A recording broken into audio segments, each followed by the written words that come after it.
Pero pag-usapan natin ng realidad, ang Alas Pilipinas na babalikan ni Alyssa ngayon ay ibang-iba sa national team na iniwan niya. Ngayon, ang team ay pinatatakbo na ng mga batang dugo, mga agresibo, matatangkad at gutom sa panalo. Paano nga ba magpapasok ang isang veteran na tulad ni Alyssa sa ganitong sistema? Pero paano nga ba maglalaro ang Alas Pilipinas kasama si Alyssa sa darating na AVC Cup?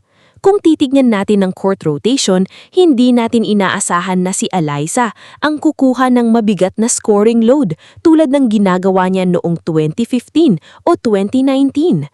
Sa edad na 32, ang kanyang pangunahing ambag ay hindi na lang basta puntos, kundi ang kanyang floor defense at leadership stabilization.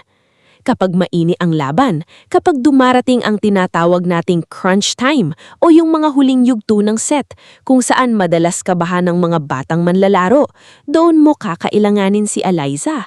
Ang kanyang malamig na ulo sa ilalim ng matinding presyon ang magiging anchor ng Alas Pilipinas.